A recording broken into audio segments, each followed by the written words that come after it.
Hello students, once again welcome you all into the Ask Chemistry YouTube channel. From previous few lectures we are already discussing about very important and interesting topic solid state, one of the state of matter. In that lectures we already covered the introductory part, that is the characteristic of solid state, then classification of solid into crystalline solid, amorphous solid, and last one the classification of crystalline solid into ionic solid, covalent solid, molecular solid, metallic solid or crystals. Now in this lecture we are going to discuss the crystal lattice, Bravais lattice, crystal system, unit cell, types of the unit cells and its parameters, and most important the questions from previous exams, that is from CET, NEET and JEE, right. आणि मग आता बघा, तुम्हाला मी जर विचारलं तर आता आपल्याला या लेक्चरमध्ये काय काय बघायचं आहे, तर तुम्ही एकच गोष्ट सांगू शकाल की आम्हाला सर एवढंच कळालं की या लेक्चरमध्ये आपल्याला शेवटी काही क्वेश्चन्स लास्ट जे CET, NEET आणि JEE मध्ये विचारले होते ते आपल्याला बघायचे आहेत, एवढं तुम्हाला समज असेल, बरोबर.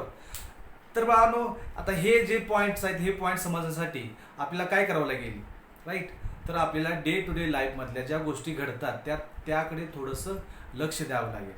तर काय सांगतोय बाळांनो, सर्वांनी काळजीपूर्वक ऐका. सकाळची वेळ आहे, आईची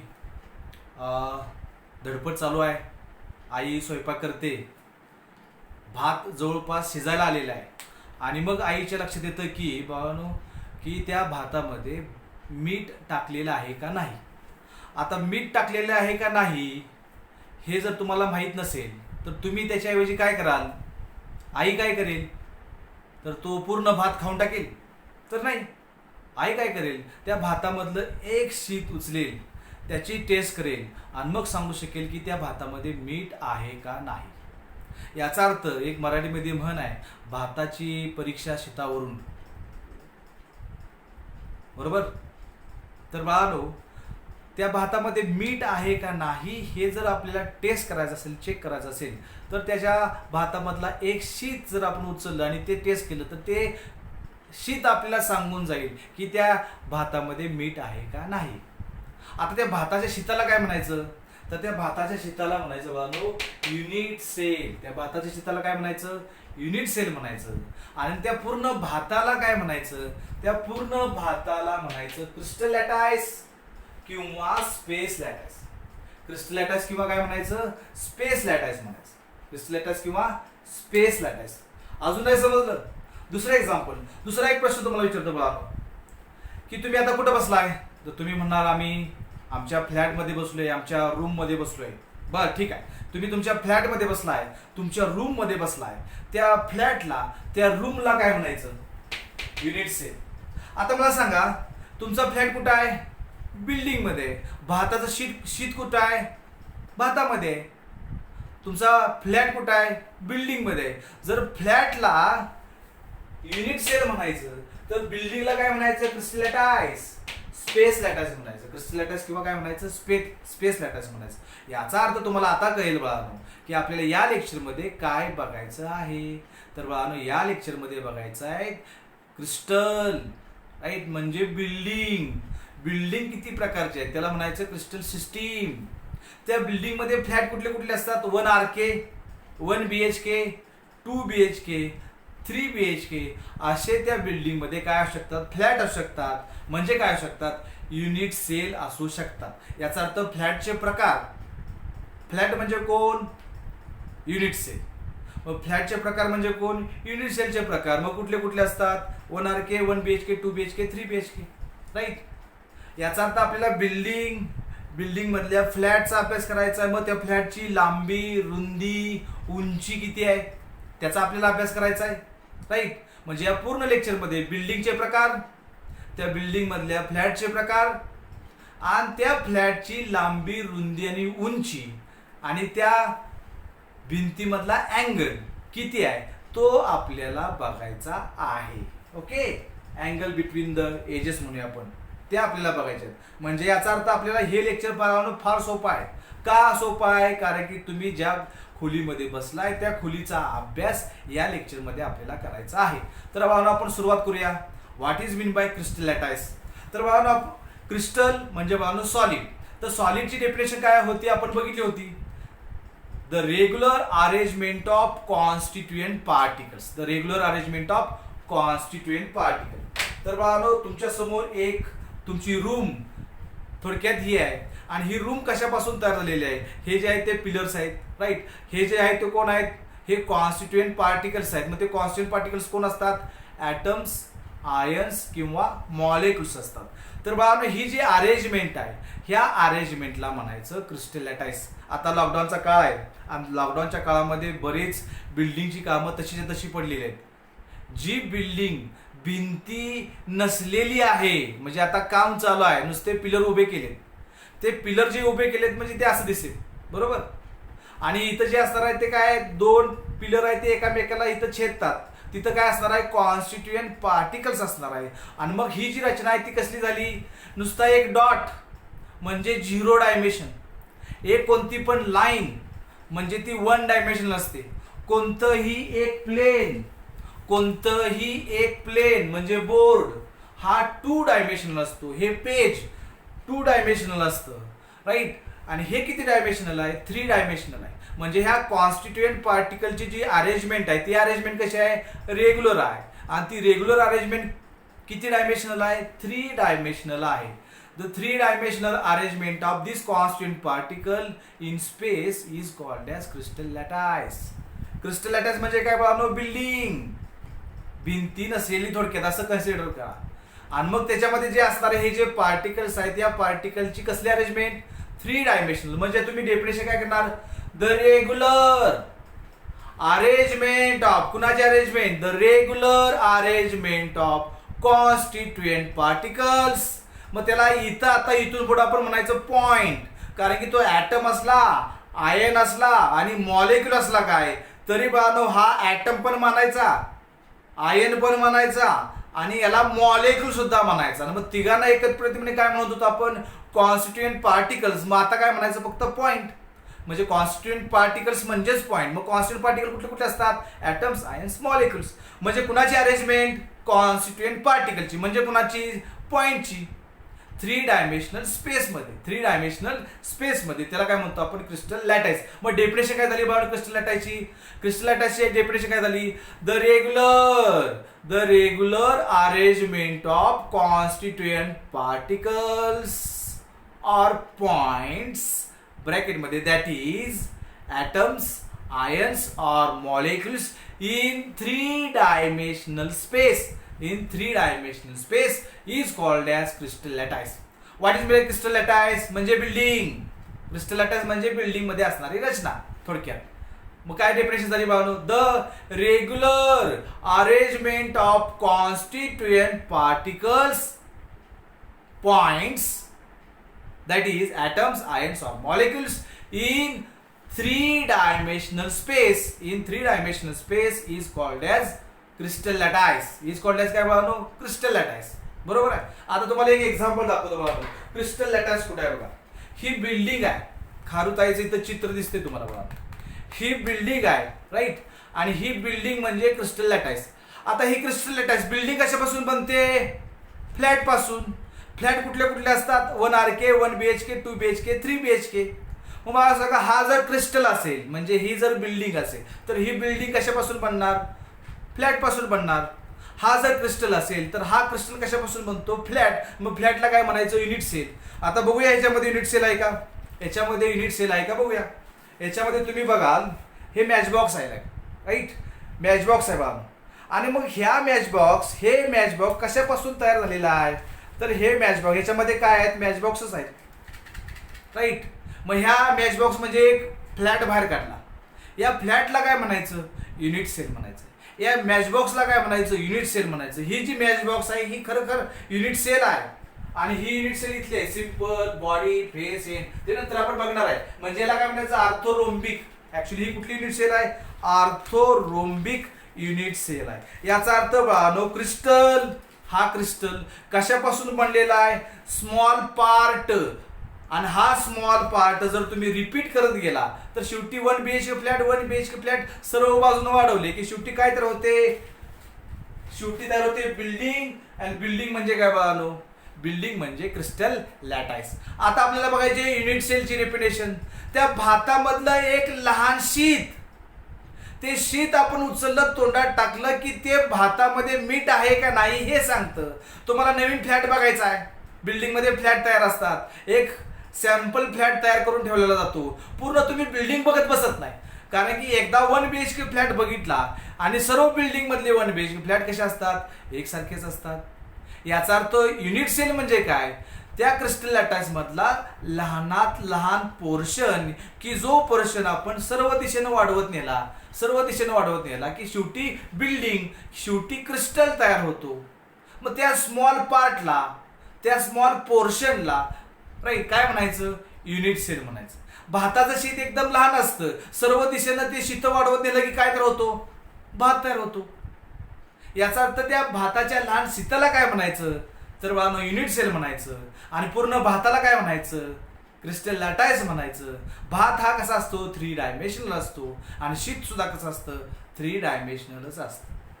राईट, ओके. मग युनिट सेल म्हणजे काय, इट इज द स्मॉलेस्ट. आता तुम्ही रिपीट करत जाता ना, इकडे तिकडे सर्व बाजूने रिपीट करत जाता. It is the smallest repeating structural unit. It is the smallest repeating structural unit that shows all properties of crystal. That shows what? All properties of crystal. याचा अर्थ भाताच्या शीतामधलं मीठ पूर्ण भाताच्या प्रॉपर्टी एक्सप्लेन करू शकतं. याचा अर्थ right, properties of unit cell and properties of crystal are one and the same. That means what, look at the model. Okay, this is the unit cell. ही युनिट सेल इकडे वाढवली अशी, right, इकडे वाढवली, वरती वाढवली, खाली वाढवली, तर काय तयार होतो, क्रिस्टल लॅटाईस तयार होतो. म्हणजे बिल्डिंग तयार होतं. म्हणजे 1 BHK फ्लॅटच्या शेजारी 1 BHK फ्लॅट, त्याच्या शेजारी 1 BHK, त्याच्या इकडे 1 BHK, शेवटी काय तयार होतं, बिल्डिंग. म्हणजे तयार काय होतं, क्रिस्टल लॅटाईस. याचा अर्थ तो लहान पोर्शन, राईट, 1 BHK फ्लॅट, तो लहान पोर्शन आपण सर्व दिशेनं रिपीट करत गेलो तर शेवटी काय तयार होतो, क्रिस्टल लॅटाईस तयार होतो. त्या लहान पोर्शनला काय म्हणायचं, युनिट सेल म्हणायचं. सर्वांना कळलं, बिल्डिंग मधला 1 BHK फ्लॅट म्हणजे युनिट सेल, भातामधलं एक शीत म्हणजे युनिट सेल. मग आपण युनिट सेलच्या 2 डेफिनेशन करू शकतो. आता शीत कसं असतं, भाताशी कम्पेअर केलं तर शीत एकदम लहान असतं, राईट. मग भातामध्ये काय असतात, अनेक शीत असतात, म्हणजे रिपीट होत जातं ते. म्हणजे it is the smallest repeating structural unit of building of crystal lattice is called as unit cell. Is called as what? Unit cell. So it is the smallest repeating structural unit that shows all properties of crystal. भाताच्या शीतामध्ये मीठ आहे, याचा अर्थ भातामध्ये मीठ आहे. म्हणजे दोघांच्या प्रॉपर्टी कशा असतात, सेम असतात. दुसरी डेफिनेशन काय करू, it is the smallest portion. Right, look at the, right, once again look at the building, look at the crystal. त्याच्या मधला लहानात लहान portion, it is the smallest portion of crystal lattice. It is the smallest portion of crystal lattice which when repeated. आता ह्याच्यावरती ठेवलंय, repeated over again in all direction gives crystal. याचा अर्थ बाळांनो, हा जो क्रिस्टल आहे, लॅटाईस आहे, हा कशापासून तयार झालेला आहे, अनेक मॅचबॉक्स पासून. मॅचबॉक्स का घेतले त्याचं कारण आहे, नंतर आपण ते बघायचं आहे, राईट. याचा अर्थ क्रिस्टल कशापासून, लहान लहान पार्ट पासून तयार होतो. त्या लहान पार्टला काय म्हणायचं, युनिट सेल म्हणायचं. म्हणजे पहिली डेफिनेशन काय झाली, it is the smallest repeating structural unit that shows all properties of crystal. दुसरी डेफिनेशन अशी झाली, it is the smallest portion of crystal lattice which when repeated over and again in all direction gives crystal lattice. Is called as unit cell. तुम्ही बाळांनो हा video pause करू शकता आणि लिहून घेऊ शकता. Once again, what is mean by unit cell? It is the smallest portion of कुणाचा? Crystal lattice, which when, right, repeated over and again in all direction gives complete crystal lattice is called as unit cell. Is called as what? Unit cell. म्हणजे बघा आता काय बघितलं आपण सर्वांना लक्ष द्या. हे बघा प्रार्थनेला तुम्ही उभं राहता, ती उभं राहण्याची जागा म्हणजे लॅटाइस पॉइंट. उभं राहण्याची जागा म्हणजे काय बघा? लॅटाइस पॉइंट. हे कोण आहेत? विद्यार्थी. विद्यार्थी म्हणजे कोण? Constituent particles. हे कॉन्स्टिट्युएंट, हे विद्यार्थी constituent particles, atoms, ions, molecule कुठं जाऊन उभं राहणार आहेत? लॅटाइस पॉइंटला जाऊन उभं राहणार आहेत. बरोबर आहे. आणि हे जर लॅटाइस पॉइंटला जाऊन उभं राहिले तर बाळांनो काय तर होतं? क्रिस्टल लॅटाइस तयार होतं. काय तर होतं? क्रिस्टल लॅटाइस तयार होतो. मग इथं अरेंजमेंट कशी आहे? त्या विद्यार्थ्याची अरेंजमेंट कशी आहे? Regular. The regular arrangement of constituent particles, points, that is atoms, ions or molecules in three dimensional space. In three dimensional space म्हणजे असं हे थ्री डायमेन्शनल स्ट्रक्चर ड्रॉ केलेलं आहे क्रिस्टल लॅटाइसचं, राईट. आणि तिथं बघा इथं तुम्हाला थोडंसं डार्क दिसत असेल, वेगळ्या कलरचं दिसत असेल, ही काय झाली? एक वेगळी युनिट सेल झाली, राईट. हे जे आपल्याला दाखवायचं आहे, राईट, ही एक वेगळी काय झाली? Unit cell. आणि ही युनिट सेल आपण रिपीट करत गेलो, ही युनिट सेल जर आपण रिपीट करत गेलो तर एंटायर काय तयार होतो? तर एंटायर बाळांनो क्रिस्टल तयार होतो. ही युनिट सेल आपण जर रिपीट करत गेलो तर बाळांनो पूर्णपणे काय तयार होईल? क्रिस्टल तयार होईल. आता ही युनिट सेल इकडे पाठीमागे टाकायची, इकडे एक टाकायची, त्याच्या पाठीमागे, आणि वरती चार टाकल्या तर तयार काय होतो? क्रिस्टल तयार होतो. म्हणजे बाळांनो what is mean by crystal lattice? Right, the regular arrangement of constituent particles or points म्हणजे ते कुठले कुठले असतात? Atoms, ions, molecule in three dimensional space is called as crystal lattice. त्यालाच म्हणतात स्पेस लॅटाइस. स्पेस कारण की आपण रिकाम्या जागेमध्ये रचना करतो. स्पेस लॅटाइस. क्रिस्टल लॅटाइस दुसरा शब्द कुठला आहे? Crystal lattice or space lattice. What is mean by unit cell? या क्रिस्टल लॅटाइस पैकी हा जो स्मॉलेस्ट पोर्शन आहे की जो आपण रिपीट करत गेलो की पूर्णपणे काय तयार होतो? क्रिस्टल तयार होतो. याचा अर्थ बाळांनो हात मध्ये बाळांनो क्रिस्टल आहे, त्याच्यामध्ये मॅच बॉक्स छोटे छोटे तुम्हाला दिसतात. त्या रिपीट करत गेलो की काय तयार होतो? त्या रिपीट करत गेलो की बाळांनो पूर्णपणे बिल्डिंग तयार होते, पूर्णपणे क्रिस्टल लॅटाइस तयार होतो. मग हा क्रिस्टल लॅटाइस कशापासून तयार झालेला आहे? छोट्या छोट्या मॅच बॉक्स पासून तयार झाला आहे. छोट्या छोट्या मॅच बॉक्सला काय म्हणणार? युनिट सेल म्हणणार. काय म्हणणार? Unit cell. मग युनिट सेलची डेफिनेशन काय पाहतो? It is the smallest portion of crystal lattice which when repeat over again in all direction, over and again in all direction gives complete crystal lattice is called as what? Unit cell. दुसरी definition आपण अशी करू शकतो, भाताच्या शीताच्या property आणि भाताच्या property ह्या एकसारख्याच असतात. त्या लहानात लहान भाताच्या कणाला म्हणायचं काय? Unit cell. So it is the smallest repeat होणार. भातामध्ये किती भाताची शीता असतात? अनंत असतात, right? It is the smallest repeating structural unit, right? That shows all properties of crystal. भाताची परीक्षा भाताच्या शीतावरून. याचा अर्थ बाळांनो क्रिस्टलचा स्टडी करायचा असेल तर तुम्ही त्या क्रिस्टल मधल्या एका युनिट सेलचा स्टडी केला काय आणि पूर्णपणे क्रिस्टलचा स्टडी केला काय is one of the same. समजलं सर्वांना? क्रिस्टल लॅटाइस आणि युनिट सेल म्हणजे काय? ओके. आता बाळांनो मग आपल्याला बघायचं आहे की या युनिट सेल किती प्रकारच्या असतात. काय बघायचं आपल्याला? या युनिट सेल किती प्रकारच्या असतात, राईट. आता इथं तुम्ही बघू शकता, तुम्ही बाळांनो या युनिट सेल मध्ये ही युनिट सेल म्हणजे या युनिट सेल मध्ये बाळांनो पार्टिकल तुम्हाला म्हणजेच पॉइंट म्हणजेच कॉन्स्टिट्युएंट पार्टिकल्स म्हणजे ॲटम्स, आयन्स, मॉलिक्यूल तुम्हाला कुठं कुठं दिसतात? जर सर मला इथे एक दिसतंय, राईट, इथं दिसतोय तुम्हाला, इथे एक दिसतोय, म्हणजे किती पार्टिकल दिसतात? याच्या प्रत्येक कॉर्नरला एक एक काय आहे? पार्टिकल आहे. म्हणजे याच्या कॉर्नरला किती पार्टिकल्स आहेत बाळांनो? 8. या कॉर्नरचे पार्टिकल सोडून तुम्हाला दुसरीकडे कुठं पार्टिकल दिसतात का? तर नाही दिसत. म्हणून याला म्हणायचं सिंपल युनिट सेल. काय म्हणायचं?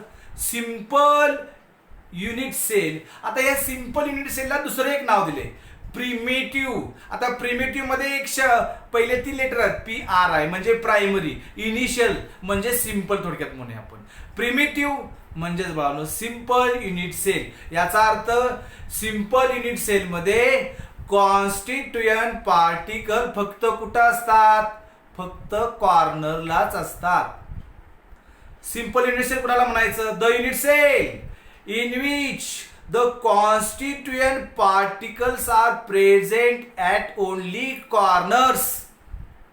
Constituent particle present at only corners is called as what? Is called as what? Is called as simple primitive unit cell. Simple or primitive unit cell. आता बघा दुसरी एक युनिट सेल आपल्याला बघायची आहे की बघा दुसऱ्या युनिट सेल मध्ये कॉन्स्टिट्यूएंट पार्टिकल कुठं असेल? बघा कुठं आहे? या बॉडीच्या कुठं आहे बघा? या युनिट सेलच्या बरोबर हा पार्टिकल कुठं आला? ही स्टिक पकडू नका. पार्टिकल कुठं आला? मध्यभागी आला. म्हणजे कॉर्नर सोडून कुठेतरी पार्टिकल दुसरीकडे आहे, राईट? दुसऱ्या कुठल्या तरी साईडला आहे.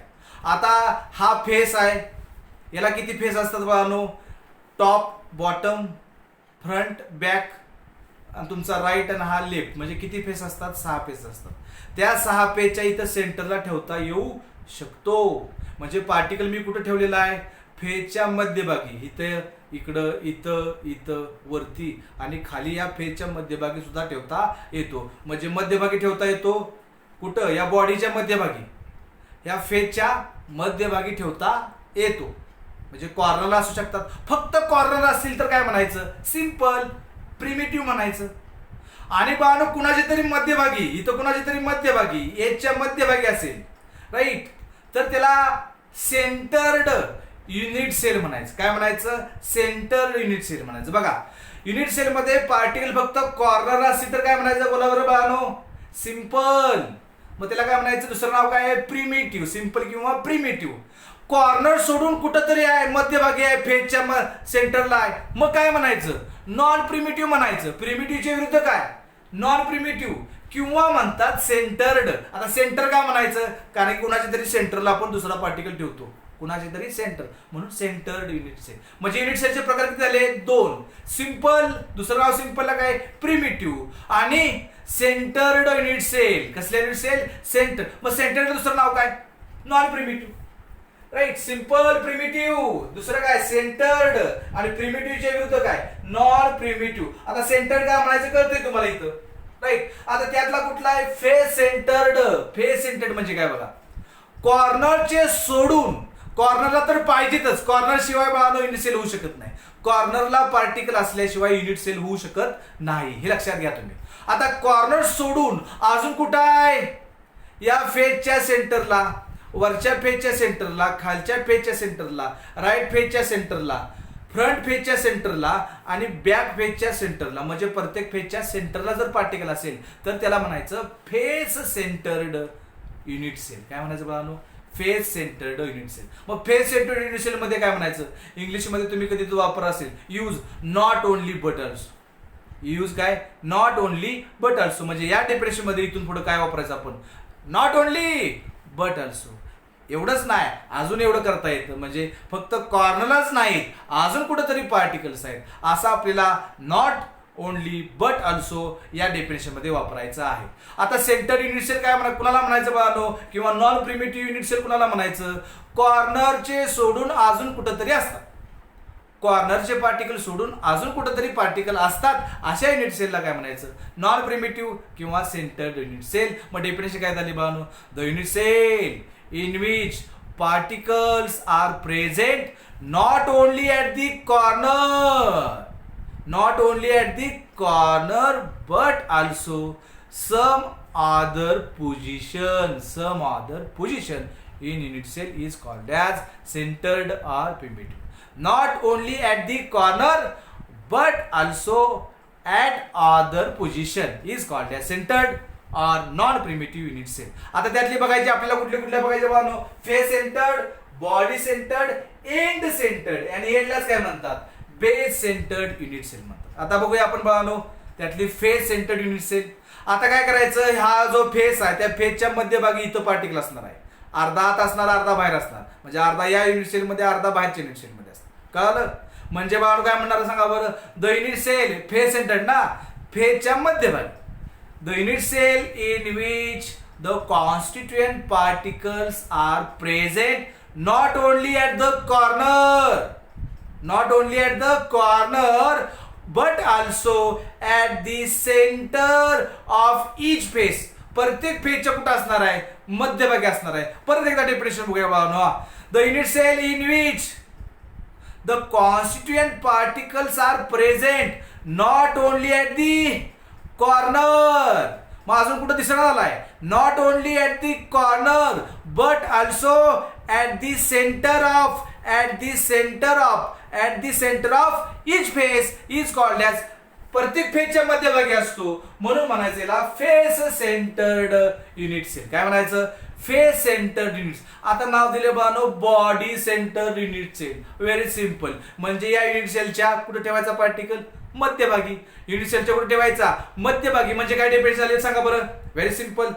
Constituent, the unit cell in which constituent particles are present not only at the corners but also one particle present at the center of body of unit cell.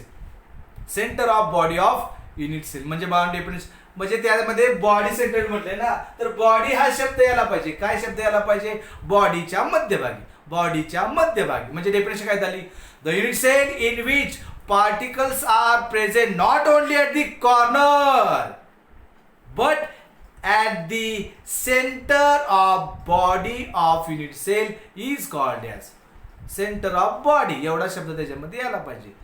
The unit cell in which constituent particles are present not only at corners but also one particle present at the center of body is called as what? Is called as body centered unit cell. आता बघा दुसरा आहे end centred unit sale. दुसरा कोणता आहे, end centred unit cell. आता end centred unit cell मध्ये काय असतं बघा बरं, very simple. End centred unit cell मध्ये बघा पार्टिकल नाव दिलंय एंड, दुसरा त्याला नाव आहे एंडला बेस सेंटर्ड. आता बेस सेंटर्ड म्हणजे तुम्ही सांगा बघा, या युनिट सेलला म्हणायचं एक तर म्हणायचं एंड सेंटर्ड किंवा बेस सेंटर्ड म्हणायचं. मग तुम्ही मराठीमध्ये काय सांगू शकता, कोणत्याही नुसतं वरच्या खालच्या नाही, कोणत्याही opposite, left right, top bottom, front and back तुम्ही कुठेही ठेवू शकता. असं ठेवलं तुम्ही लेफ्ट अँड राईट फेजच्या मध्यभागी ठेवले दोन पार्टिकल, दिसते का बघा, दिसते का, दिसत असावं तुम्हाला नो डाऊट. हे जे दोन पार्टिकल आहेत ते कुठे ठेवलेत मी, कोणत्याही दोन अपोजिट फेजच्या मध्यभागी. म्हणजे काय डिपेंड झाले सांगा, end centred, base centred unit cell, edge centred किंवा बेस सेंटर्ड युनिट सेल. आता बाबा डेफिनेशन काय झाले सांगा बरं, the unit cell in which constituent particles are present not only at the corners but also present at the center of any two opposite faces. Centers of any two opposite faces. याचा अर्थ काय झाला की कॉर्नरचे सोडून अजून कुठं पाहिजेत, कुठल्याही दोन अपोजिट फेजच्या मध्यभागी. मग शक्यतो कसे दाखवले जातात बाळांनो, टॉपच्या फेजच्या मध्यभागी आणि बॉटम फेजच्या मध्यभागी. तुम्ही इथं दाखवलं पाहिजे असं काही नाहीये, तुम्ही कुठेही दाखवू शकता. राईट, लेफ्ट, फ्रंट अँड बॅकला दाखवू शकता, टॉप आणि बॉटमला सुद्धा तुम्ही दाखवू शकता. म्हणजे बाबा या ही कसली युनिट सेल झाली सांगा बरं, ही युनिट सेल सर झाली एंड सेंटर्ड किंवा काय म्हणायचं बघा तिथं बेस सेंटर्ड म्हणायचं, एंड सेंटर्ड किंवा बेस सेंटर्ड. याचा अर्थ काय बाळांनो, याचा अर्थ the unit cell in which constituent particles are present not only at the corners but also present at the center of any two opposite faces. Each face म्हणत नाही मी, any two opposite faces. म्हणजे definition काय झाली, the unit cell in which constituent particles are present not only at the corners, इथंपर्यंत गाणं सेमच आहे बा, but also present at the centre of any two opposite faces is called as base centred किंवा बानो end centred unit cell. बघा unit सेलचे प्रकार ऍक्च्युली मेन प्रकार किती, दोन. कुठले कुठले? पार्टिकल फक्त कॉर्नरला असताना म्हणायचं सिंपल प्रिमिटिव्ह, आणि पार्टिकल कॉर्नरचे सोडून कुठं का असेना त्याला म्हणायचं सेंटर्ड किंवा म्हणायचं नॉन प्रिमिटिव्ह. मग कॉर्नरचे सोडून कुठं कुठं असतात? बॉडीच्या मध्यभागी, मग त्याला काय म्हणायचं? Body centred unit cell. Face, प्रत्येक फेजच्या मध्ये, प्रत्येक फेजच्या म्हणतोय, प्रत्येक फेजच्या मध्यभागी असेल तर काय म्हणायचं? फेस सेंटर्ड म्हणायचं. आणि कुठल्याही दोन अपोजिट फेजच्या मध्यभागी असेल तर काय म्हणायचं? End centred. बेस सेंटर्ड काय म्हणायचं? युनिट सेल म्हणायचं. बरोबर आहे. तर बघा आता आपण काय काय बघितलं सांगा बरं. आपण बघितलं पूर्ण बिल्डिंग, बिल्डिंग मधला फ्लॅट बघितला. बिल्डिंग म्हणजे क्रिस्टलाटाइज, फ्लॅटला काय म्हणायचं? Unit cell. भाताच्या शेताला काय म्हणायचं? Unit cell. भाताला काय म्हणायचं? क्रिस्टलाटाइज. आता बघा आपल्याला काय बघायचं आहे? युनिट सेल आपण बघितले. युनिट सेल किती प्रकारच्या? दोन. सिंपल, प्रिमिटिव्ह, त्याच्या विरुद्ध कुठली? सेंटर्ड किंवा नॉन प्रिमिटिव्ह. सेंटर्ड किंवा नॉन प्रिमिटिव्ह मध्ये किती येतात? फेस सेंटर्ड येतात, बॉडी सेंटर्ड येतात आणि एंड सेंटर्ड येतात. इथं दोन पार्टिकल मी ड्रॉ करायचे ठेवलेत. हा पार्टिकल लेफ्ट, राईट, बॉटम आणि टॉप. मग फ्रंटच्या मध्यभागी आणि बॅक फेजच्या मध्यभागी असे पार्टिकल चार होतील. इथं बॉडीच्या कुठं आहे? मध्यभागी, म्हणून बॉडी सेंटर्ड म्हणायचं. इकडे टॉप फेजच्या मध्यभागी, बॉटम फेजच्या मध्यभागी, एंड सेंटर्ड. असं टॉप आणि बॉटमच दाखवलं पाहिजे असं काही नाही. तुम्ही कुठलेही मॉडेल बॉक्स तुम्हाला सर्व काही दाखवलेलं आहे. इमॅजिन करायची तुमच्या वेळ ठेवलेली नाही. ऍक्च्युली हा सॉलिड स्टेट हा टॉपिक इमॅजिनरी आहे. मॉडेल बॉक्स तुम्हाला पूर्णपणे दाखवण्याचा प्रयत्न आपण केलेला आहे. आणि I hope all you understand the types of unit cell. Okay. नाव आता जो आपल्याला पुढचा पार्ट बघायचा आहे तिथं बाळानो आपलं डोकं चालवण्याची काही गरज नाही. मी साध्या सोप्या गोष्टी करून ठेवलेल्या आहेत, त्या फक्त तुम्ही लक्षात ठेवा. आता बघा बाळानो आपल्याला काय बघायचं बघा. Parameters of the unit cell. Parameters of the unit cell. Actually ह्या युनिट सेल आपल्याला कशा अभ्यास करता येतात ते आपल्याला बघायचं आहे. तर युनिट सेलचं काय बघायचं बाळानो. युनिट सेलचं बाळानो ही लांबी रुंदी किती आहे? लांबी रुंदी आणि ही उंची याच्यामध्ये आपल्याला मेजर करायचे आहे. नंतर या राईट एज मधला अँगल, या एज मधला अँगल आणि या बेस फेस वरती जो अँगल आहे तो अँगल आपल्याला बघायचा आहे. बघा या लाईनला काय नाव दिले बघा. इथं डायग्राम मध्ये दिलेलं आहे. या लाईनला नाव दिले, या लाईनला नाव दिले ए, या लाईनला नाव दिले बी आणि या लाईनला नाव दिले सी. म्हणजे ही लाईन कुठली आहे? ए, बी आणि सी. ओके. ए, बी आणि सी. इथला जो अँगल आहे ना, इथला अँगल, त्याला नाव नोटेशन तिकडे बघा. इथल्या अँगलला नोटेशन दिले अल्फा, या अँगलला नोटेशन दिले बीटा आणि हा फेस याच्यावरचा जो अँगल आहे त्याला नाव दिले गॅमा. अँगल काय तुम्हाला? ए, बी, सी. राईट. हा जो अँगल आहे त्याला काय म्हणायचं? अल्फा. हा जो अँगल आहे त्याला काय म्हणायचं? बीटा. आणि हा जो अँगल आहे काय? Gamma.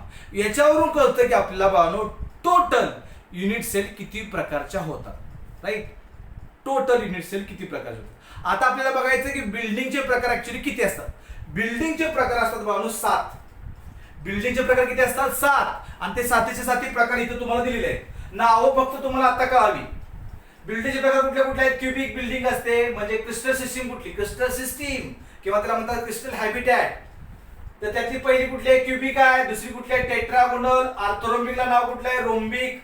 Monoclinic, triclinic, hexagonal, rhombohedral. दुसरं नाव कुठलं आहे? ट्रायगोनल. कन्फ्युज व्हायचं गरज नाही. रोम्बोहेड्रल काय म्हणतात? ट्राय. म्हणजे ऑर्थोरोम्बिकला नाव काय आहे? रोम्बिक. म्हणजे इथंच रोम्बिक आहे बघा. ऑर्थोरोम्बिक. रोम्बिक फक्त म्हणलं तरी चालतं. आणि दुसरा आहे रोम्बोहेड्रल, त्याला नाव कुठलं आहे? Trigonal. Don't confuse with tetragonal and trigonal. Tetragonal हे वेगळं आहे. रोम्बोहेड्रल काय म्हणतात? ट्रायगोनल. याचा अर्थ क्रिस्टल सिस्टीम म्हणजेच बिल्डिंगचे प्रकार किती असतात? 7. कुठले कुठले सांगा बरं. Number 1 cubic, tetragonal. असेच लक्षात ठेवायचे. काय ठेवायचे त्याचं कारण नंतर मी तुम्हाला सांगणार आहे. Cubic, tetragonal, orthorhombic. दुसरं नाव काय? रोम्बिक. मोनोक्लिनिक, ट्रायक्लिनिक, हेक्झॅगोनल आणि लास्ट वन इज रोम्बोहेड्रल किंवा ट्रायगोनल. आता तुम्हाला कॉम्पिटिटिव्ह एक्झाम मध्ये काय विचारलं जातं, त्याचे पॅरामीटर्स म्हणजे काय विचारलं जातं पाहनो, ए किती आहे, बी किती आहे, सी किती आहे, हा अल्फा किती आहे, हा बीटा किती आहे आणि इथला गॅमा अँगल किती आहे, हे तुम्हाला कॉम्पिटिटिव्ह एक्झाम मध्ये विचारलं जातं. आता हेच पाहनो तुमच्या हातात आहे, हो माझ्या हातात हे आहे. आता याचं तुम्ही डायमेन्शन सांगा बघा, पॅरामीटर सांगा या युनिट सेलची. मग ह्याला तुम्ही नाव काय देणार, या 7 बिल्डिंग पैकी कुठलं नाव याला देणार, बरोबर आहे. याचं नाव काय असणार आहे, क्युबिक नाव असणार आहे. मग क्युबिक मध्ये ए, हा जो ए आहे ना, असं बघितल्यानंतर हा जो ए, हा ए बघा रोटेट केलं तरी तुम्हाला सेमच वाटतो, कसंही फिरवलं. याचा अर्थ एबीसी सेम आहेत का, हो. क्यूब मध्ये A is equal to B, A is equal to B is equal to C. म्हणजे क्युबिक मध्ये काय असतं बघा नो, हे सोपं आहे, प्रत्येकाला येतं.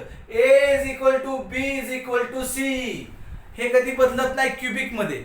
क्युबिक बिल्डिंग क्रिस्टल सिस्टीम मध्ये A is equal to B is equal to C असतं. आणि अँगल किती दिसतोय तुम्ही सांगा मला, बघताय का तुम्ही का झोपला. तर बघा अँगल बघा, प्रत्येक कुठलाही अँगल तुम्ही बघा, सर्वच्या सर्व अँगल तुम्हाला किती दिसणार, 90. म्हणजे अल्फा म्हणजे तुम्ही इथे लिहिणार alpha is equal to beta is equal to gamma is equal to 90. किती असणार बाळानो, इज इक्वल टू किती, 90 डिग्री, बरोबर. आता बाळानो सर्वात महत्वाची गोष्ट, पुढची जी तुम्ही डायमेन्शन तुम्हाला विचारलं टेट्रागोनलचं सांगा बरं, काय करणार नाही. पण मी टेट्रागोनल मध्ये कशाला तरी अंडरलाईन करतोय. टेट्रागोनल मध्ये बाळानो टी ला अंडरलाईन करतोय. टेट्रागोनल मध्ये कशाला अंडरलाईन करतोय, टी ला अंडरलाईन करतोय. मग टेट्रागोनल मधलं टी म्हणजे काय बघा बरं, काय बघा टेट्रागोनल मधले टी, आणि त्या टी वरनं तुम्ही काय म्हणताय बघा बरं. मी काय जेमिनीची काय ऍडव्हर्टाइजमेंट करत नाही बरं का. तर तुम्ही काय म्हणणार याला सांगा बरं, राईट. तर टेट्रागोनल मधलं टी म्हणजे बानो तेलाचा डबा. असा पकडला काय खालचा बघा, हा बेस असा पकडला काय, असा पकडला काय, खालचा बेस कसा दिसतो तुम्हाला, सेमच दिसतो. पण हे जाय ह्याला म्हणायचं सी.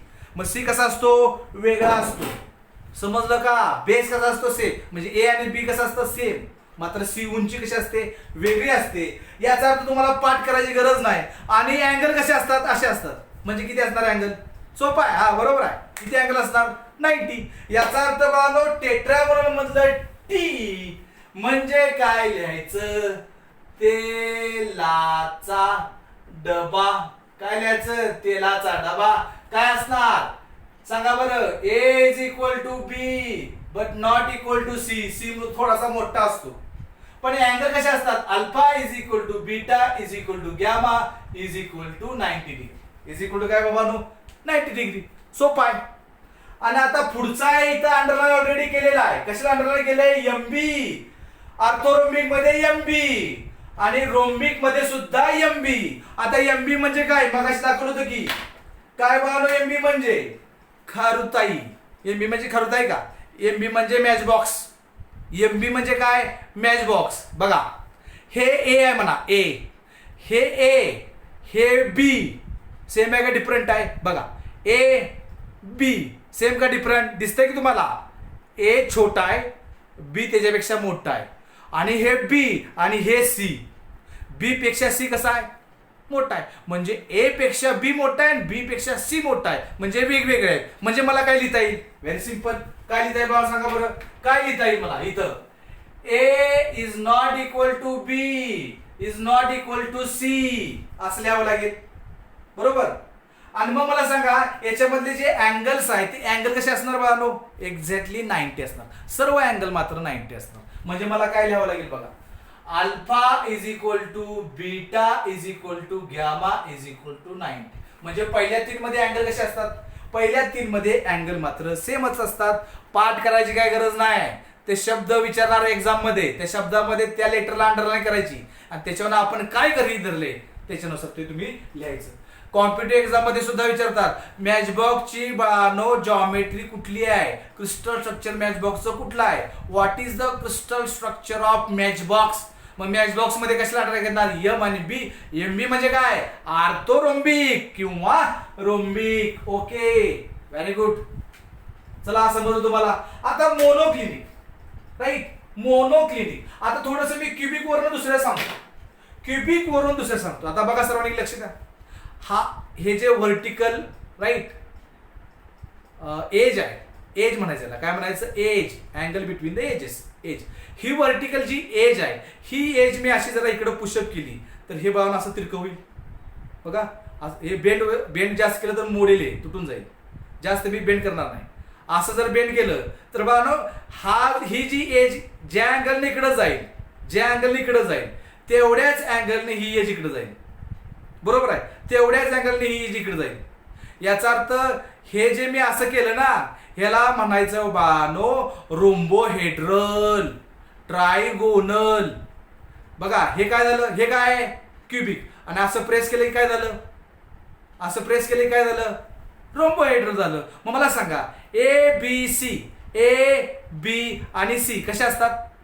असं केलं म्हणून काय लेंथ वाढत नाही बानो, लेंथ तेवढीच राहते. म्हणजे A is equal to B is equal to C असणार. पण हा जो अँगल आता 90 आहे, असा प्रेस केल्यामुळं 90 राहणार नाही. पण मात्र अल्फा जेवढा असतो तेवढाच बीटा असतो, तेवढाच गॅमा असतो, पण किती नसतो, पण 90 नसतो. कारण की आपण काय केलं हे बघा, हे this is cubic and this is rhombohedral. म्हणजे रोम्बोहेड्रल हे कुणाचं मॉडिफिकेशन आहे, बोला. रोम्बोहेड्रल हे कुणाचं मॉडिफिकेशन आहे, क्यूबचं मॉडिफिकेशन आहे. काय का थोडंसं प्रेस करावं लागतं, कळलं. मग सोपं आहे लिहिणं, काय सोपं आहे सांगा बरं.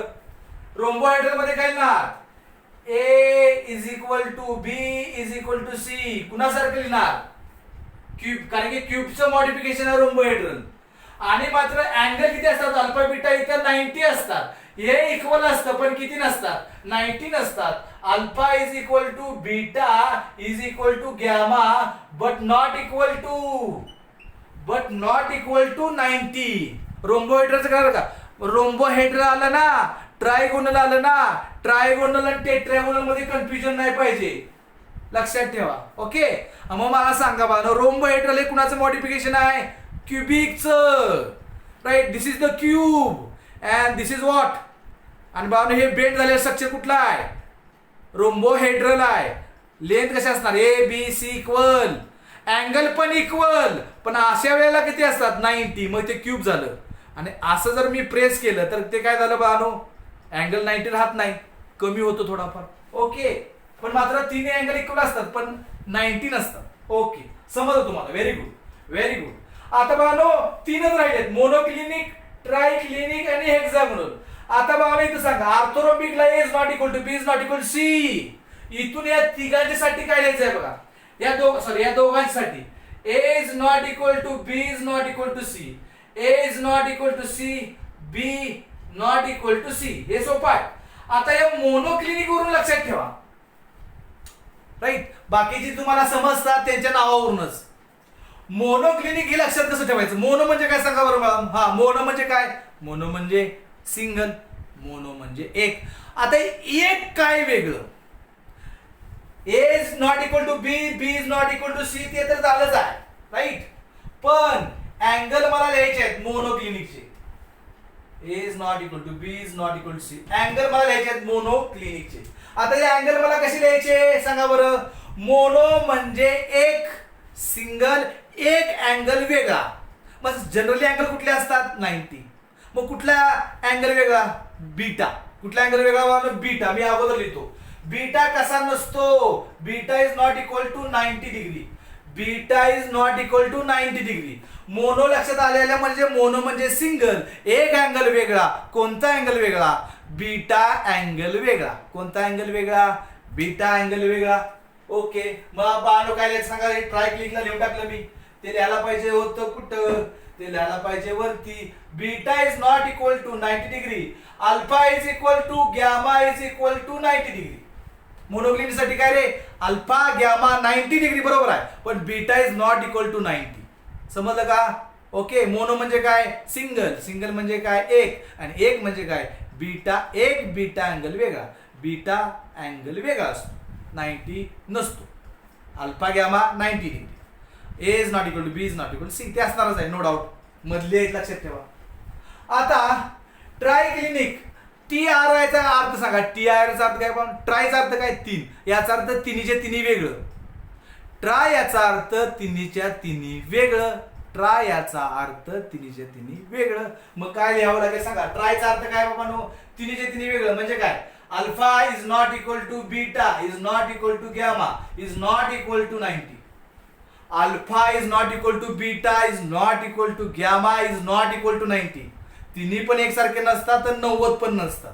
तिन्ही एकसारखे नसतात आणि 90 सुद्धा नसतात. Hexagonal. Now look at the parameters of hexagonal. Okay, what is the angle? So this is hexagon and this is the angle 180. Okay, if you divide 180 into this one, this is 60 degree, this is 60 degree and this is 60 degree. Okay, if you remove this arrow, what will be the angle here? 60 plus 60, 120. So total angle is 120 degree. 120 degree. Okay. So if I draw here a unit cell, right? This is the unit cell, and this point is this point, right? This is A, this is B, and this is C. So this from the center of hexagon, the distance in between this and this point is like A. So A is equal to B but not equal to C. म्हणजे hexagon मध्ये काय असणार आहे? A आणि B centre पासून हे अंतर कसं असणार आहे? सेम असणार आहे. पण मात्र ही जी C जी लेंथ आहे ती मात्र A आणि B सारखी नसणार आहे. म्हणजे A is equal to काय? B but not equal to C. आणि म्हणून आपण हेक्सागोन मध्ये काय लिहिले? A is equal to B but not equal to C. Okay. But what about the angles? Now look at the board. इथून या point पर्यंत अँगल किती आहे? 60 60 60. हा पॉइंट आपण मधला काढला तर 60 60 किती झाले? 120. म्हणजे हा जो अँगल असणार आहे तो अँगल असणार आहे 120. मला सांगा हा अँगल किती असणार आहे? 90. म्हणजे हा अँगल असणार आहे बीटा 90 अल्फा. अल्फा 90 असणार, बीटा 90 असणार. पण गॅमा हा जो अँगल आहे तो किती असणार आहे? 120 असणार आहे. म्हणजे इथं काय लिहावं लागेल आपला? Alpha is equal to beta is equal to 90 degree but gamma is equal to 120 degree. Gamma is equal to 120 degree. आता हे कशाबद्दल झालं बाळांनो? हे झाल्या बिल्डिंगचे प्रकार, क्रिस्टल सिस्टीम, क्रिस्टल हॅबिटॅट किती झाले बाळांनो? 7. त्यांचे काय बघितले आपण? पॅरामीटर्स. पॅरामीटर्स लक्षात कसे ठेवायचे ते पण आपण बघितलं. आणि आता आपल्याला काय बघायचं बाळांनो? ब्रिव्हाइस लॅटिसेस. काय बघायचं आपल्याला? ब्रिव्हाइस लॅटिसेस आपल्याला बघायचे. ब्रिव्हाइस लॅटिसेस. आता ब्रिव्हाइस लॅटिसेस म्हणजे काय? बघा, बिल्डिंग, ह्या क्युबिक बिल्डिंग मध्ये युनिट सेल कुठल्या कुठल्या प्रकारचे असतात? म्हणजे 1 BHK फ्लॅट किंवा फ्लॅट कुठल्या कुठल्या प्रकारचे असतात? क्युबिक क्रिस्टल सिस्टीम मध्ये simple body centred, face centre. Tetragonal मध्ये सिंपल फक्त बॉडी. ऑर्थोरोम्बिक सिस्टीम ही अशी सिस्टीम आहे, राईट, की त्याच्यामध्ये सिंपल मिळतं बॉडी, फेस आणि हेड. म्हणजे चारी प्रकारच्या काय असतात? युनिट सेल असतात. चारी प्रकारच्या युनिट सेल त्याच्यामध्ये येतात. Orthorhombic consist of all the 4 types of unit cells. Okay. Monoclinic मध्ये किती येतात? Simple, end centred. ट्रायक्लिनिक मध्ये सिंपल, हेक्सागोनल मध्ये सिंपल आणि रोम्बोहेड्रॉन मध्ये सिंपल. याचा अर्थ सर्वांच्या मध्ये कुठली येते? सर्वांच्या मध्ये सिंपल, राईट, युनिट सेल ही सर्वांच्या मध्ये असते. एंड सेंटर किती लोकांच्या मध्ये असते? ऑर्थोरोम्बिक मध्ये तर सगळ्याच असतात, त्यामुळे ऑर्थोरोम्बिकचा विषय मिटला. एंड सेंटर्ड बाण असते. मोनोक्लिनिक, जर ऑर्थोरोम्बिक सोडलं तर मोनोक्लिनिक मध्ये फक्त असते एंड सेंटर. म्हणजे सिंपल सर्वांच्या मध्ये असते. मोनोक्लिनिक मध्ये ऍडिशनल काय असणार आहे? एंड सेंटर्ड असणार आहे. टेट्रागोनल मध्ये ऍडिशनल काय असणार आहे? बॉडी सेंटर्ड असणार आहे. क्युबिकचं लक्षात राहतं, कारण क्युबिकचा आपल्याला अभ्यास पूर्णपणे करायचा आहे. सिंपल, बॉडी आणि फेस. मग ब्रिव्हाइस लॅटिसेस किती झाल्या बघूया आपण. इथं किती झाल्या बघा? इथं झाल्या 3, ह्या झाल्या 3, ह्या झाल्या 2 ब्रिव्हाइस लॅटिसेस, राईट राईट. टेट्रागोनल मध्ये युनिट सेल किती झाल्या? ऑर्थोरोम्बिक मध्ये 4, याच्यामध्ये किती झाल्या? 2, याच्यामध्ये 1 1 आणि 1. टोटल बेरीज किती झाली? 3 2 5 आणि 4 9 10 11 12 13 14. म्हणजे टोटल ब्रिव्हाइस लॅटिसेस किती झाल्या? 14 प्रकारच्या ब्रिव्हाइस लॅटिसेस झाल्या. याचा अर्थ काय? याचा अर्थ क्रिस्टल सिस्टीम 7 आणि त्या क्रिस्टल सिस्टीम 7 नुसार किती प्रकारच्या युनिट सेल होऊ शकतात? 14 प्रकारच्या युनिट सेल होऊ शकतात. कोणत्या क्रिस्टल सिस्टीम मध्ये चारीच्या चारी प्रकारच्या युनिट सेल येतात? एमसीक्यू मध्ये येणार आहे, ते नंतर आपण बघणार आहे. तर बाळांनो, ऑर्थोरोम्बिक मध्ये सिंपल बॉडी, फेस आणि एंड सेंटर दोन्ही सुद्धा चारीच्या चारी सुद्धा बाळांनो सर्वच्या सर्व युनिट सेल ऑर्थोरोम्बिक म्हणजे रोम्बिक मध्ये येतात. मोनोक्लिनिक मध्ये एक असते एंड सेंटर, टेट्रागोनल मध्ये दुसरी कुठली असते? बॉडी. सिंपल युनिट सेल सर्वांच्या मध्ये असते, सर्वच्या सर्व युनिट सेल ऑर्थोरोम्बिक मध्ये असतात. एंड येते कुणामध्ये? मोनोक्लिनिक मध्ये. बॉडी कुणामध्ये येते? टेट्रागोनल मध्ये, क्युबिक मध्ये असतात. सिंपल, बॉडी, फेस या सर्वांची बेरीज केली तर किती येते? 14. म्हणजे 14 लॅटायसेस. द 14 लॅटायसेस. ब्रिवाइस लॅटायसची डेफिनेशन, ब्रिवाइस लॅटायसेस दुसऱ्या शब्दाने सुरुवात होते. किती lattices? 14. The 14 lattices corresponds to 7 crystal system. The 14 lattices म्हणजे हे करस्पॉन्ड्स टू काय? 7 crystal system is called as Bravais lattices. म्हणजे ब्रिवाइस लॅटायसची डेफिनेशन काय झाली? The 14 crystal lattices corresponds to 7 crystal system is called as Bravais lattices. परत एकदा बघा, 14 लॅटायसेस म्हणा किंवा क्रिस्टल लॅटायसेस म्हणा, करस्पॉन्ड्स टू काय? 7 crystal system. 7 crystal system is called as what? Bravais lattices. म्हणजे ब्रिवाइस लॅटायस किती बाळांनो? 14. म्हणजे प्रत्येक बिल्डिंग मध्ये परत वेगवेगळ्या प्रकारच्या युनिट सेल जर कन्सिडर केल्या तर त्या युनिट सेल किती प्रकारच्या होतात? 14 प्रकारच्या होतात. म्हणजे आपले फ्लॅट किती प्रकारचे करता येतात? प्रत्येक बिल्डिंग मधले पकडून, राईट, 7 क्रिस्टल सिस्टीम मधले पकडून 14 प्रकारचे करता येतात. ऑर्थोरोम्बिक मध्ये किती प्रकारचे फ्लॅट किंवा किती प्रकारचे युनिट सेल? 4 प्रकारचे. कुठल्या कुठल्या? सर्वच. म्हणजे त्याच्यामध्ये सिंपल असणार, बॉडी, फेस आणि एंड सेंटर असणार. Okay, clear. नाव आता आपल्याला काय बघायचं बाळांनो? आता आपल्याला बघायचं की प्रत्येक पार्टिकलचं कॉन्ट्रीब्युशन किती आहे. आता मला सांगा, contribution of particle per unit cell. हा पार्टिकल कुठला? या युनिट सेलचा कॉर्नर आहे. फॉर एक्झाम्पल तुम्हाला दाखवतो बघा, हा जो पार्टिकल आहे तो हा पार्टिकल आहे, कन्सिडर करा. बरोबर बरोबर.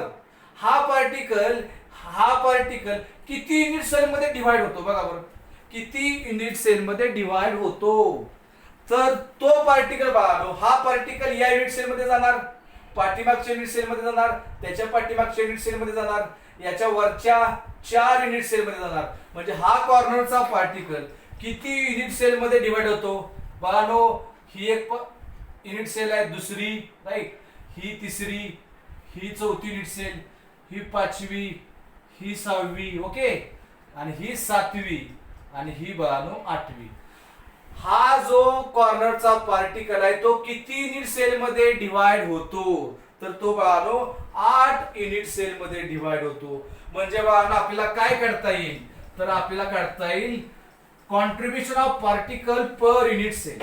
आता contribution of particle per unit cell, contribution of particle per unit cell हे आपल्याला काढायचं आहे. Contribution of particle per unit cell. Okay, त्यातला पहिला भाग पार्टिकल ऍट कॉर्नर किती युनिट सेल मध्ये जातो? बघा बरं, हा पार्टिकल किती युनिट सेल मध्ये जातो? खालच्या 4 आणि वरच्या 4 म्हणजे 8. म्हणजे त्याचं कॉन्ट्रीब्युशन काय असणार? 1/8. कॉर्नरच्या पार्टिकलचं कॉन्ट्रीब्युशन किती असणार? 1/8. म्हणजे इथं जर मी पार्टिकल दाखवला या ठिकाणी, फॉर एक्झाम्पल समजा मी इथला पार्टिकल काढला आणि हा पार्टिकल तुम्हाला कॉर्नरचा दाखवला, तर हा कॉर्नरचा पार्टिकल पूर्णपणे या आतमधल्या सेल मध्ये राहत नाही, काही भाग बाहेर राहतो, राईट. म्हणजे हा पार्टिकलचा कितवा भाग या युनिट सेल मध्ये असणार आहे? 1/8. कितीवा असणार आहे? 1/8. कारण की एक कॉर्नरचा पार्टिकल किती युनिट सेल मध्ये डिवाइड होतो? तर 8 युनिट सेल मध्ये डिवाइड होतो. पार्टिकल ऍट कॉर्नर डिस्ट्रीब्युशन किती असतं? 1/8 पर युनिट सेल. हे आपल्याला समजलं. आता दुसरं आपल्याला कॉन्ट्रीब्युशन बघायचं आहे. Contribution of particle at the face. आता बघा तुम्हाला राईट. युनिट सेल हा पार्टिकल घेतला, फेजच्या मध्यभागी ठेवला. तुम्हाला या युनिट सेल मध्ये किती दिसतो बघा बरं, बरोबर आहे का समोर? या युनिट सेल मध्ये अर्धा दिसतोय आणि बाहेर अर्धा दिसतोय. म्हणजे या युनिट सेल मध्ये फेजच्या मध्यभागचा पार्टिकल आतमध्ये अर्धा दिसतो, बाहेर अर्धा असतो. म्हणजे कॉन्ट्रीब्युशन किती झालं फेज सेंटरचं? हाफ.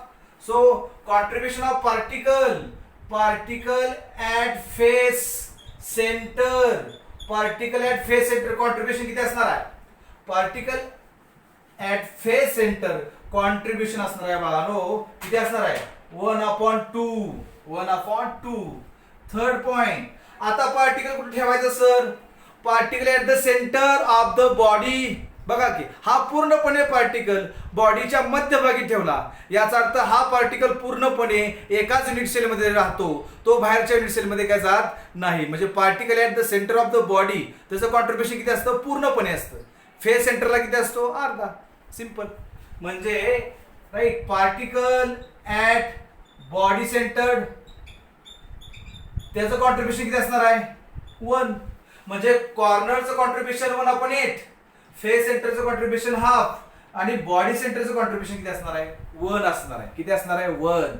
आणि मग बाळांनो कॉन्ट्रीब्युशन आपण बाळांनो प्रत्येकाचं काढूया. किती प्रकारचे युनिट सेल असतात? तर तुमच्या समोर युनिट सेल बाळांनो किती प्रकारचे आहेत? तुमच्या समोर युनिट सेल आहे, राईट. ही कुठली आहे बाळांनो? ही आहे सिंपल युनिट सेल. मग आपण सिंपल युनिट सेलचं घेऊया, राईट. नंतर काय घेऊया? बॉडी सेंटरचं घेऊया, नंतर फेस सेंटरचं घेऊया आणि एंड सेंटर्स. आता सोपं झालं बघा. आता कसं झालं तर बघा, त्यातलं पहिलं बघायचं आहे contribution of particle, number of particle per unit cell. आणि मी घेणार आहे क्यूबिक. कसले युनिट सेल घेणार आहे? फक्त क्यूबिक. क्यूबिक मध्ये कुठले कुठले असतात बघा? सिंपल बॉडी आणि फेस. सिंपल बॉडी आणि फेस म्हणजे कुठली युनिट सेल नसणार आहे? ही युनिट सेल नसणार आहे. याच्यामध्ये पण आपल्याला काढता येईल, काय प्रॉब्लेम नाही, काढू आपण. आपला क्यूबिक मधलं पार्टिकलची संख्या काढायची आहे. दिसताना पार्टिकल किती दिसतात? 8. पण हा जो पार्टिकल आहे तो पार्टिकल कितवा भाग असतो त्याचा? 1/8. असे पार्टिकल किती आहेत? 8 पार्टिकल आहेत. म्हणजे पहिलं मला बघायचं simple cubic unit cell. Simple cubic cell unit cell त्याला म्हणतात बाळांनो एससीसी. सिंपल क्यूबिक युनिट सेलला काय म्हणतात? एससीसी म्हणतात. सिम्बॉल एससीसी होतो त्याचा. ओके. आता एससीसी मध्ये बाळांनो पार्टिकल किती दिसतात तुम्हाला? 8. पार्टिकल किती कॉर्नरला आहेत? 1 2 3 4 5 6 7 8. एकाचं कॉन्ट्रीब्युशन किती आहे? 1/8. याचा अर्थ काय होतो? 1/8 प्रत्येकाचं 1/8. असे किती पार्टिकल्स आहेत? 8 पार्टिकल्स ऍट कॉर्नर, राईट. प्रत्येकाचं कॉन्ट्रीब्युशन किती आहे? 8. प्रत्येकाचं कॉन्ट्रीब्युशन किती आहे? 1/8. मग इज इक्वल टू काय येईल? 1 पार्टिकल. इज इक्वल टू काय येईल? 1 पार्टिकल. 8 ला 8 काय होईल? कॅन्सल होईल. आणि काय येईल बाळांनो? 1 पार्टिकल. म्हणजे सिंपल मध्ये पार्टिकल दिसताना 8 दिसतात, पण या युनिट सेल मध्ये काय, कारण की काही पार्ट कुठे जातो? दुसऱ्या युनिट सेल मध्ये जातो. कॉर्नरचं कॉन्ट्रीब्युशन किती असतं? 1/8. आणि त्यामुळे पार्टिकल किती होईल?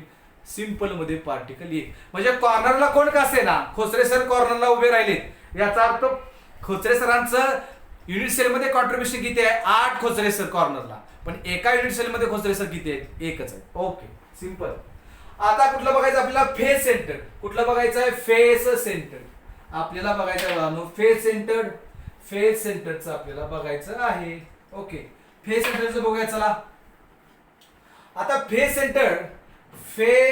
सेंटर्ड क्यूबिक युनिट सेल, मग त्याला काय म्हणणार आपण? FCC. Face centred cubic unit सेलला काय म्हणणार आपण? एफसीसी.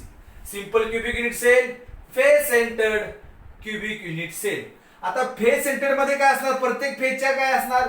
सेंटरला एक पार्टिकल असणार आहे. कॉर्नरचा मिळून 1 म्हणजे कॉर्नर किती पार्टिकल? 8. प्रत्येकाचं कॉन्ट्रीब्युशन 1/8 म्हणजे एका युनिट सेल मध्ये किती असणार आहे? 1च असणार आहे. कॉर्नरचं असणार.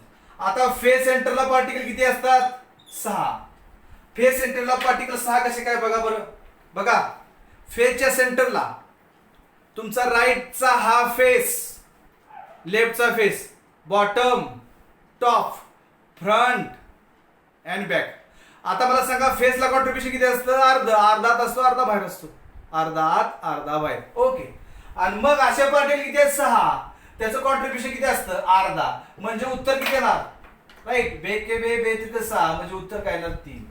आता टोटल पार्टिकल किती झाले 4. कसे काय झाले 4 सांगा बरं. एफसीसी मध्ये एका युनिट सेल मध्ये पार्टिकल किती असतात 4. कसे काय 4. कॉर्नरचा मिळून 1, कारण कॉर्नरच्या कॉन्ट्रीब्युशन किती असतं 1/8. फेसला कॉन्ट्रीब्युशन असतं अर्धा असतं, त्यामुळे ते 3 म्हणजे कॉर्नरचा मिळून 1, फेसचे मिळून 3 म्हणजे टोटल किती झाले 4. आता बॉडी सेंटर मध्ये म्हणजे तिसरा प्रकार, बॉडी सेंटर मध्ये body centre cubic unit cell, मग त्याला म्हणायचं बीसीसी. शॉर्ट मध्ये काय म्हणायचं बघा, बीसीसी. म्हणजे याच्यात आता हा बॉडीच्या मध्यभागचा जो हा पार्टिकल आहे त्याचं टोटल कॉन्ट्रीब्युशन किती असणार 1. त्याचं टोटल कॉन्ट्रीब्युशन 1 असणार, कारण की हा जो बॉडीच्या सेंटरचा पार्टिकल आहे तो असा दाखवला तर तो बाहेर जात नाही, युनिट सेलच्या बाहेर जात नाही, म्हणजे त्याचं कॉन्ट्रीब्युशन किती आहे 1 आहे पूर्णपणे बॉडीच्या आतमध्ये. बरोबर आहे. कॉर्नरचा मिळून 1 आणि हा 1 म्हणजे किती झाले 2. म्हणजे total number of particle BCC मध्ये किती असतात. कॉर्नर याचा अर्थ प्रत्येक युनिट सेल मध्ये बाळांनो कॉर्नरला पार्टिकल असतातच, आणि कॉर्नरचं कॉन्ट्रीब्युशन किती असतं 1/8 म्हणजे किती 1. आणि बाळांनो बॉडीच्या मध्ये बघा बॉडी सेंटरला पार्टिकल किती असतो 1, आणि त्याचं कॉन्ट्रीब्युशन किती असतं 1च असतं, त्यामुळे 1 येईल. याचा अर्थ सिंपल म्हणजे एससीसी मध्ये प्रत्येक पार्टिकल किती असतो पर युनिट सेल 1च असतो. एफसीसी मध्ये कॉर्नरचा मिळून 1 आणि फेसला असतात 6, पण त्यातला अर्धा असतो आत अर्धा असतो बाहेर, त्यामुळे त्याच्या निम्म म्हणजे 3 आणि 1 किती 4. म्हणजे एफसीसी मध्ये पार्टिकल किती असतात 4. आणि बघा बॉडी सेंटर मध्ये पार्टिकल किती असतात कॉर्नरचा मिळून 1, कॉर्नरचा 1च होणार आहे.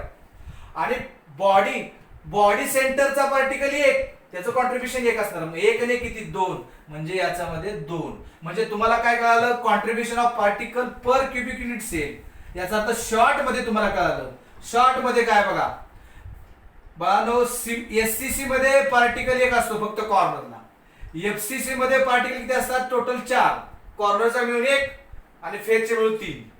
आणि बॉडी बीसीसी मध्ये बघा कॉर्नरचा मिळून 1 आणि बॉडीच्या मध्यभागचा 1 म्हणजे 2. हे आपल्याला माहित पाहिजे. एससीसी मध्ये 1 असतो, एफसीसी मध्ये 4 असतात, बीसीसी मध्ये 2 असतात. आता बघा बाळांनो कॉर्नरचं कॉन्ट्रीब्युशन किती असतं 1/8 बरोबर. फेस सेंटरचं कॉन्ट्रीब्युशन किती असतं 1/2. बॉडी सेंटरचं कॉन्ट्रीब्युशन किती असतं, बॉडी सेंटरचं कॉन्ट्रीब्युशन असतं बाळांनो टोटल 1 असणार आहे. आणि आता लास्टला आपल्या स्टेट बोर्डच्या सिलेबस मध्ये ते नाहीये, मात्र तुम्हाला काय प्रश्न येऊ शकतो की समजा हा पार्टिकल कुठे ठेवला बाळांनो फेसच्या मध्यभागी, तसा हा कुठे ठेवला एजच्या मध्यभागी. एजच्या मध्यभागी जर ठेवला तर त्याचं कॉन्ट्रीब्युशन किती येतं बघा बरं. कॉन्ट्रीब्युशन किती येतं. हा जो पार्टिकल तुम्ही एजच्या मध्यभागी ठेवताय तो या युनिट सेल मध्ये जाणारच आहे, याच्या वरच्या युनिट सेल मध्ये जाणार आहे आणि या युनिट सेल मध्ये जाणार आहे. म्हणजे हा किती युनिट सेल मध्ये जाईल राईट. ही 1 2 3 आणि 4 युनिट सेल मध्ये जाईल. बरोबर आहे का. ओके. म्हणजे त्याचं कॉन्ट्रीब्युशन कुठं किती असणार आहे. कॉम्पिटिटिव्ह एक्झाम मध्ये येऊ शकतं. Edge right. एज सेंटरचं कॉन्ट्रीब्युशन किती असणार आहे बाळांनो. एज सेंटरचं कॉन्ट्रीब्युशन असणार आहे 1/4. याच्यावरती आपल्याला जेई नीट आणि सीईटी ह्या 2 मुद्द्यावरून आणि याच्या मधल्या मुद्द्यावरून आपल्याला जेई सीट आणि नीट मधले आपल्याला काय करायचे आहेत तर आलेले जे क्वेश्चन्स आहेत ते आपल्याला परत एकदा बघायचे आहेत. वेळाभावी या लेक्चर मध्ये आपण बघणार नाही राईट. ठीक आहे. तर आपल्याला क्रिस्टल सिस्टीम किती होत्या बाळांनो 7 बरोबर आहे. त्याच्या करस्पॉन्डिंग ब्रिव्हाइस लॅटिसेस किती 14 प्रकारच्या. आणि पॅरामीटर कसे लक्षात ठेवायचे हे तुम्हाला ऑलरेडी समजलेलं आहे बरोबर आहे. जर बाळांनो तुम्हाला सर्व लेक्चर समजत असतील आवडत असतील तर लाईक शेअर आणि सबस्क्राईब करायला विसरू नका. मात्र एक गोष्ट आहे तर एखाद्या लोखंडाच्या गोष्टीला आकार द्यायचा आहे. मातीच्या लगद्याला आकार द्यायचा आहे. तर त्या लोखंडाला आकार देण्यासाठी काय करावं लागतं. त्या लोखंडाला आकार देण्यासाठी त्या लोखंडाला तापवावं लागतं. ते तापवणं म्हणजे लेक्चर फर्स्ट आहे. सॉलिड स्टेट मधलं लेक्चर फर्स्ट हे काय आहे तापवणं आहे. ते कन्सेप्ट एकदा कळाली की तुम्हाला त्याच्यामध्ये आवड निर्माण होईल आणि मग बाळांनो तुम्हाला वेळ द्यावा लागेल. वेळ दिल्यानंतर समजणार नाही असं होऊ शकत नाही, समजणारच. काही शंका असतील तर तुम्ही त्या कमेंटमध्ये मला लिहू शकता राईट. ठीक आहे. थँक्यू.